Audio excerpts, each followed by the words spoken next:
নমস্কাৰ। আমাৰ আজিৰ ভিডিঅ'টোলৈ আপোনালোক সকলোকে স্বাগতম জনাইছোঁ আৰু আজিৰ ভিডিঅ'টোত আমি আলোচনা কৰিবলৈ গৈ আছোঁ নেচাৰ অফ লাৰ্ণিঙৰ বিষয়ে। অৰ্থাৎ শিক্ষণৰ স্বভাৱ কেনেকুৱা হোৱা উচিত তাৰ বিষয়ে আজি আমি আলোচনা কৰিম। ঠিক আছে? তো আৰম্ভ কৰিছোঁ আজিৰ ভিডিঅ'টো। আশা কৰিছোঁ আপোনালোকে ভিডিঅ'টো শেষলৈকে চাব।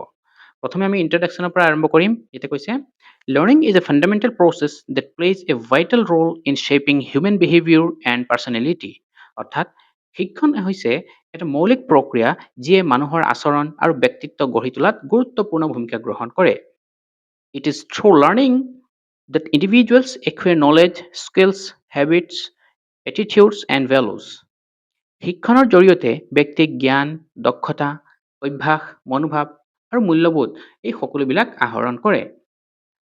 Learning occurs as a result of interaction with the environment and experiences in daily life। অৰ্থাৎ দৈনন্দিন জীৱনত পৰিৱেশ আৰু অভিজ্ঞতাৰ সৈতে পাৰস্পৰিক সম্পৰ্কৰ ফলতহে শিক্ষণ বা লাৰ্ণিং ঘটে। It is not limited to classroom education but continues throughout life in various forms। এইটো কেৱল যে বিদ্যালয়ৰ শিক্ষাতেই সীমাবদ্ধ এনেকুৱা নহয়, ই জীৱনৰ সকলো পৰ্যায়ত বিভিন্ন ৰূপত অব্যাহত থাকে।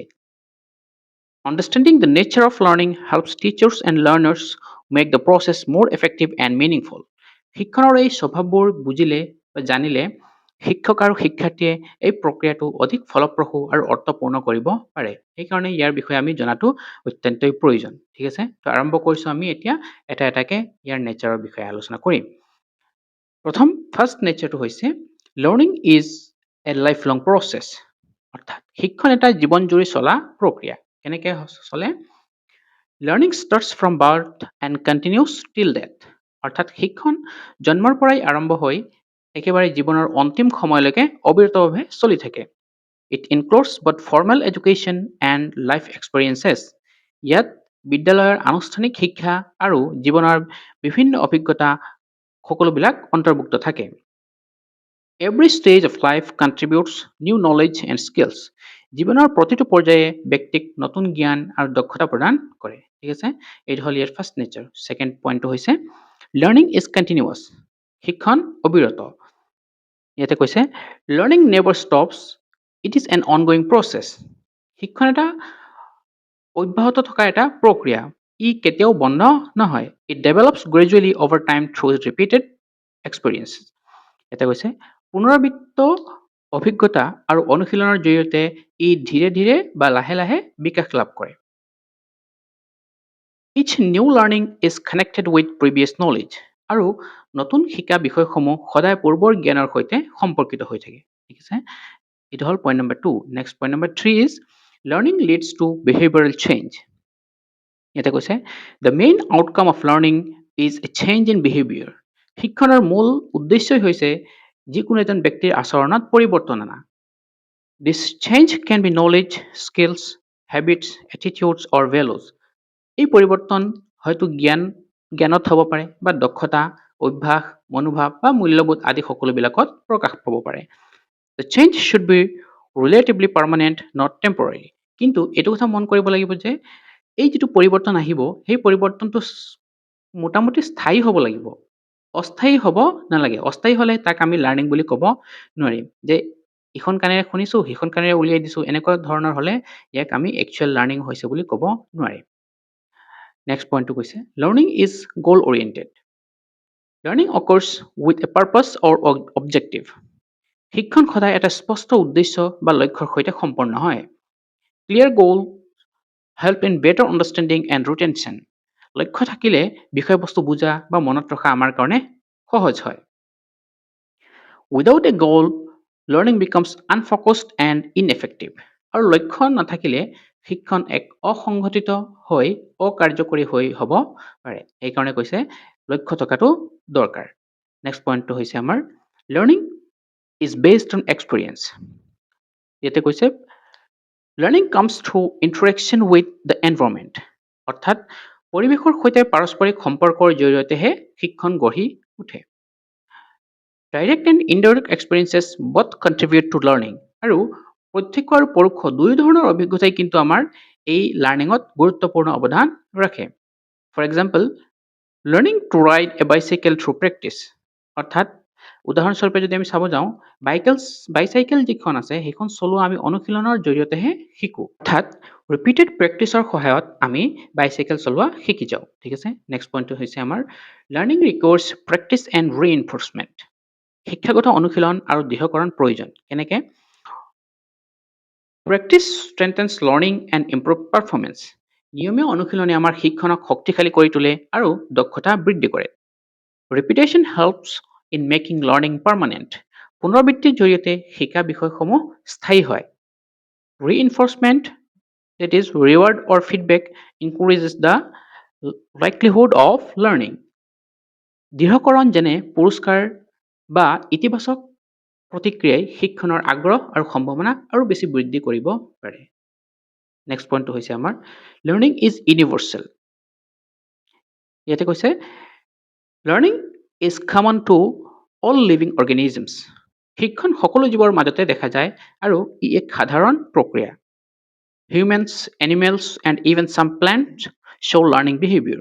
মানুহ বা জীৱ-জন্তু আৰু কিছুমান উদ্ভিদো হৈছে এই শিক্ষণমূলক আচৰণ প্ৰদৰ্শন কৰে। It is a natural process essential for survival. ই হৈছে জীৱনৰ অস্তিত্ব আৰু বিকাশৰ বাবে অতি প্ৰয়োজনীয় এক প্ৰক্ৰিয়া। নেক্সট পইণ্টটো হৈছে আমাৰ learning is individual. Each individual learns differently. ইয়াক কিয় ব্যক্তিগতকৰণ কৈছে? কাৰণ প্ৰতিজন ব্যক্তিৰ শিক্ষণৰ ধৰণ একে নহয়, সকলোৰে পদ্ধতি বেলেগ বেলেগ থাকে। Differences occur due to intelligence, interest, motivation and background. আৰু এইটো কিয় এনেকৈ বেলেগ বেলেগ হয় বা কিয় আমি পাৰ্থক্য দেখা পাওঁ? কাৰণ বুদ্ধিমত্তা, আগ্ৰহ, প্ৰেৰণা আৰু সামাজিক পৃষ্ঠভূমি সকলোৰে বাবে একে নাথাকিব পাৰে। Learning speed and style vary from person to person. আৰু লগতে শিক্ষণৰ গতি আৰু শৈলী সেই দুইবিধ ব্যক্তি অনুসৰি ভিন্ন হ'ব পাৰে। ঠিক আছে, সেইকাৰণে কৈছে লাৰ্ণিং ইজ ইণ্ডিভিজুৱেল। নেক্সট কৈছে learning is an active process. ইয়াতে কৈছে active involvement of the learners is necessary. অৰ্থাৎ শিক্ষণত সদায় শিক্ষাৰ্থীৰ সক্ৰিয় অংশগ্ৰহণটো অতি প্ৰয়োজনীয়। Participation, thinking and doing improve learning. অৰ্থাৎ চিন্তা কৰা, আলোচনা কৰা আৰু কাম কৰাৰ জৰিয়তে শিক্ষণ অধিক ফলপ্ৰসূ হয়। Passive listening alone is not sufficient. কেৱল নীৰৱে শুনি থকাটো লাৰ্ণিঙৰ কাৰণে যথেষ্ট নহয়। এইটো আছিলে আমাৰ point number 9। Then point number 10 is learning is both formal and informal. Formal learning occurs in schools with structured methods. কি কৈছে ইয়াতে? আনুষ্ঠানিক শিক্ষণ বিদ্যালয়ত গঠনমূলক পদ্ধতিত সম্পন্ন হয়। Informal learning occurs in daily life through observation and experience. আনহাতে অনানুষ্ঠানিক শিক্ষণ দৈনন্দিন জীৱন পৰ্যবেক্ষণ আৰু অভিজ্ঞতাৰ জৰিয়তেহে ঘটে।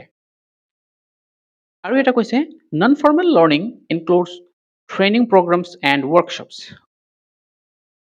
নন ফৰ্মেল যোনবোৰ আছে সেইবোৰ কেনেকৈ হয়? প্ৰশিক্ষণ বা কিছুমান কাৰ্যশালা, কৰ্মশালা আদিৰ জৰিয়তে সেইবিলাক অন্তৰ্ভুক্ত হয়। ঠিক আছে, নেক্সট পইণ্ট হৈছে learning involves the whole personality. Learning affects intellectual, emotional, social and physical development. ইয়াতে কৈছে শিক্ষণে বৌদ্ধিক, আৱেগিক, সামাজিক আৰু শাৰীৰিক বিকাশত যথেষ্ট পৰিমাণে প্ৰভাৱ পেলায়। It shapes overall personality and character. ই এজন ব্যক্তিৰ সম্পূৰ্ণ ব্যক্তিত্ব আৰু চৰিত্ৰ গঢ়ি তোলে। Emotional and social learning are as important as intellectual learning. ইয়াতে কৈছে যে আৱেগিক আৰু সামাজিক শিক্ষণো বৌদ্ধিক শিক্ষণৰ দৰে যথেষ্ট গুৰুত্বপূৰ্ণ। নেক্সট পইণ্টটো হৈছে আমাৰ learning is ট্ৰান্সফাৰেবল।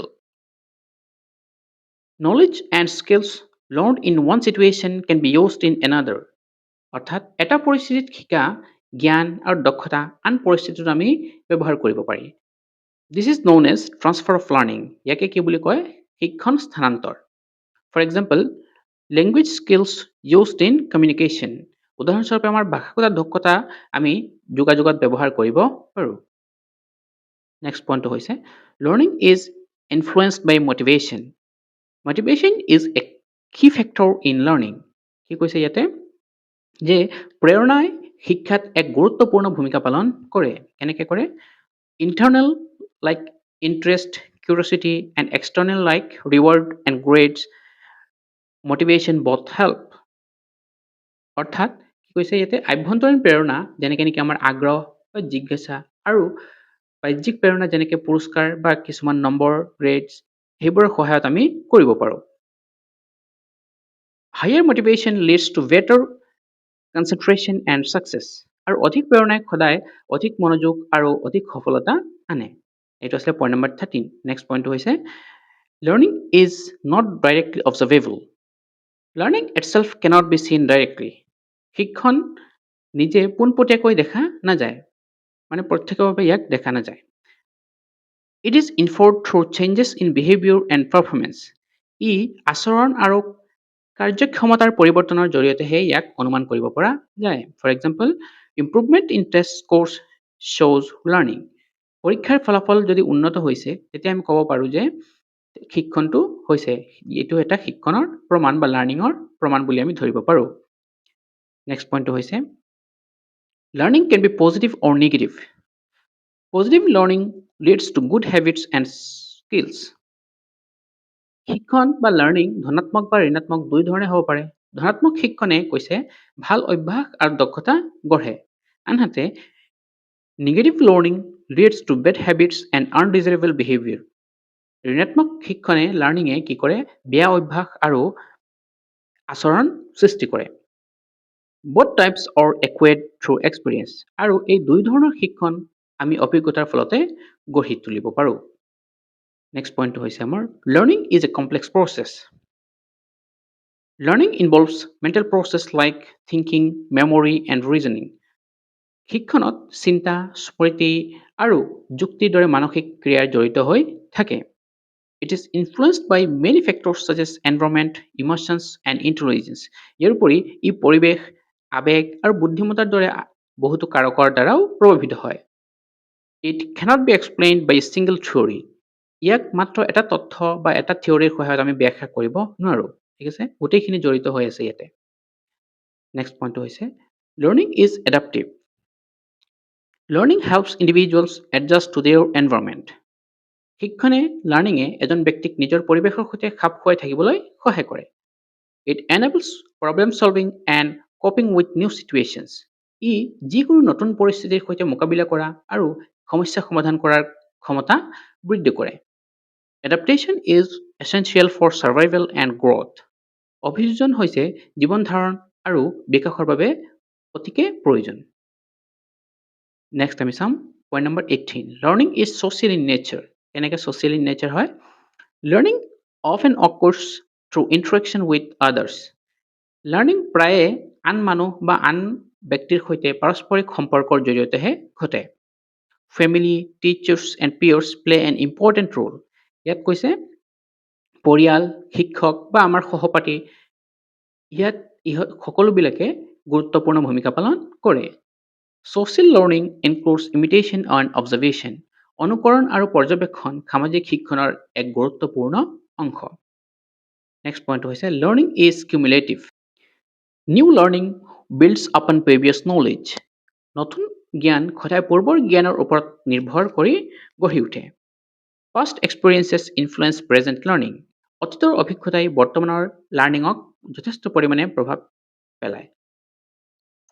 Learning becomes richer and more meaningful over time. সময়ৰ সৈতে লাৰ্ণিং অধিক গভীৰ আৰু অৰ্থপূৰ্ণ হৈ উঠে। Next point number 20 is learning is affected by readiness. Learning is effective only when the learner is ready. ইয়াতে কৈছে শিক্ষাৰ্থীৰ মানসিক আৰু শাৰীৰিকভাৱে প্ৰস্তুত থাকিলেহে একচুৱেল লাৰ্ণিংটো হয় বা লাৰ্ণিংটো ফলপ্ৰসূ হয়। Physical and mental readiness is important. ইয়াৰ কাৰণে কি লাগে? প্ৰস্তুতি আমাৰ শিক্ষণৰ ফলাফলৰ এটা মুখ্য উপাদান, যাৰ কাৰণে মানসিক আৰু শাৰীৰিক প্ৰস্তুতি যথেষ্ট পৰিমাণে দৰকাৰ। Forced learning without readiness is ineffective. প্ৰস্তুতি নাথাকিলে জোৰকৈ কৰা শিক্ষণ কেতিয়াও কাৰ্যকৰী হ'ব নোৱাৰে। ঠিক আছে, নেক্সট পইণ্টটো হৈছে learning involves problem solving. Learning helps individuals solve problems. শিক্ষণে এজন ব্যক্তিক বিভিন্ন সমস্যা সমাধান কৰিবলৈ সক্ষম কৰি তোলে। It develops critical thinking and decision making skills. ই সমালোচনামূলক চিন্তা আৰু সিদ্ধান্ত গ্ৰহণৰ দক্ষতা উন্নত কৰে। ইয়াৰ উপৰি প্ৰব্লেম ছলভিং এবিলিটি ইম্প্ৰুভছ উইথ এক্সপিৰিয়েঞ্চ। অভিজ্ঞতাৰ জৰিয়তে আমাৰ সমস্যা সমাধানৰ ক্ষমতা যথেষ্ট পৰিমাণে বৃদ্ধি পায়। নেক্সট পইণ্টটো হৈছে learning is influenced by environment. A supportive environment enhances learning. সহায়ক আৰু ইতিবাচক পৰিৱেশে শিক্ষণত অধিক ফলপ্ৰসূ কৰি তোলে। Family, school, culture and society affect learning. পৰিয়াল, বিদ্যালয়, সংস্কৃতি আৰু সমাজে শিক্ষণত গুৰুত্বপূৰ্ণ প্ৰভাৱ পেলায়। A positive environment encourages better আউটকামছ।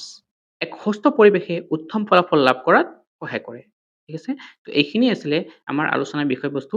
এতিয়া এই গোটেইখিনি আলোচনাৰ পৰা কি সামাৰাইজ কৰিব পাৰোঁ যে learning is a dynamic, continuous and multifaceted process that shapes behavior, personality, and adaptation through experience, practice, and interaction. এইটোৱেই আমি সামাৰাইজ কৰিব পাৰোঁ যে শিক্ষণ এটা গতিশীল, অবিৰত আৰু বহুমুখী প্ৰক্ৰিয়া। ই অভিজ্ঞতা, অনুশীলন আৰু পাৰস্পৰিক সম্পৰ্কৰ জৰিয়তে আচৰণ, ব্যক্তিত্ব আৰু অভিযোজন গঢ়ি তোলে। ঠিক আছে, তো এইখিনিয়ে আছিলে আজিৰ আমাৰ আলোচনাৰ বিষয়বস্তু। আশা কৰিছোঁ আপোনালোকে ভিডিঅ'টো শেষলৈকে চাইছে। নেক্সট ভিডিঅ'ত আমি লৈ আহিম ফেক্টৰ্ছ এফেক্টিং লাৰ্ণিং। আশা কৰিছোঁ আপোনালোকে ভিডিঅ'টো শেষলৈকে চাইছে। ভিডিঅ'টো ভাল লাগিলে বন্ধু বান্ধৱীৰ লগত ভিডিঅ'টো শ্বেয়াৰ কৰি দিব আৰু চেনেলটো ছাবস্ক্ৰাইব কৰি দিব। আজিৰ ভিডিঅ'টো ইয়াতেই সামৰিছোঁ। ধন্যবাদ।